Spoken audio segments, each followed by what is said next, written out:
जिनको किताबी पन्नों के हद तक महदूद कर दिया गया है, जिन पे हमने चंद अशार लिखे हैं। मुलाहिजा फरमाए, जमहूरिया के नाम पर दस्तूर बना देंगे, जमहूरिया के नाम पर दस्तूर बना देंगे, हर पन्ने पर हुकूक के तख्ते लगा देंगे। जब वक्त आया उसको इस्तेमाल में लाने का, तब बेहुरमती से उनको जला दिए गए। मोहतरम सामाईन, आज की मेरी बहनें अपनी कामयाबी की राहों का रुकावट समझती है। मैं उनके सामने हिजाब की चंद मिसालें पेश करती हूँ, जिन्होंने अपने ख्वाबों को पर्दे के साथ मुकम्मल किया है।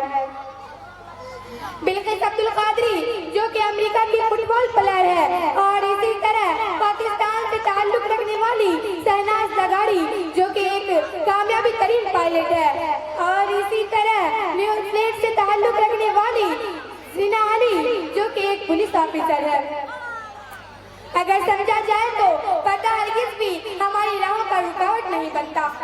अल्लाह के रसूल सल्लल्लाहु अलैहि वसल्लम ने फरमाया, अल हयाउ मिनल ईमान, हया ईमान से है, अगर हया नहीं तो ईमान नहीं। इसे पर्दा को अपने ईमान का जुज़ बना लो मेरी बहनों, पर्दा को अपने ईमान का जुज़ बना लो। अगर समझा जाए तो पर्दा एक अजीम नेमत है। और इसी तरह अल्लाह के नबी फरमाते हैं कि पर्दा को अपने ईमान का जुज़ बना लो। पर्दा एक मुस्तकिल इबादत है। पर्दा को न छोड़ो, पर्दा को अपने ऊपर लटकाए रहो। और इसी तरह हर कीमती चीज को ढांप कर रखा जाता है, इसीलिए औरतों को कीमती और नायाब करार दिया गया, इसीलिए औरतों को पर्दे करने का हुक्म दिया गया।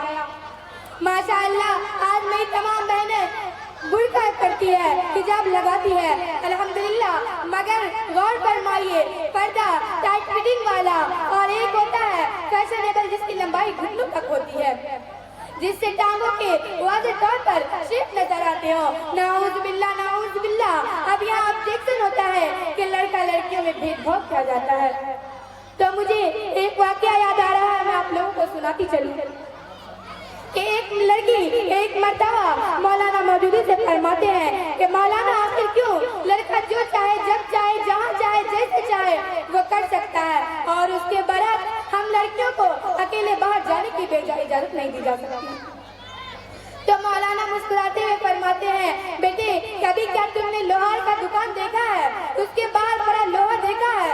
वो गर्मी हो, सर्दी हो, ठंड हो, भादो हो, वो वहीं का वहीं पड़ा रहता है और उसके कीमत पर कोई तराश नहीं आती। अब आप मिसाल ले लो तुम यहाँ सोनार की दुकान की, उसके बाद पहरेदार मौजूद होते हैं, जो बड़ी डब्बे होते हैं, उनमें छोटी तिजोरी होती है और उनमें छोटे डब्बे होते हैं, जिन छोटे डब्बे होते हैं जिनमें खूबसूरत से रखा गया और नजाकत से एक हीरा, क्योंकि जौहरी जानता है इस पर अगर जरा सी भी खराश आ गई तो इसके कीमत पर असर होगा।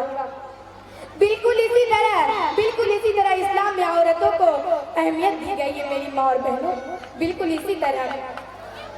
और इसी तरह यहाँ औरत वो है जो घर को रोशन कर दे, बिल्कुल जगमगाती हुई हीरे की तरह।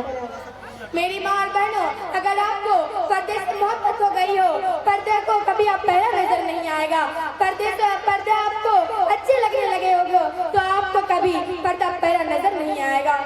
मेरी माँ और बहनों, अपने ऊपर पर्दे को लटका लो, पर्दा एक अजीम नेमत है।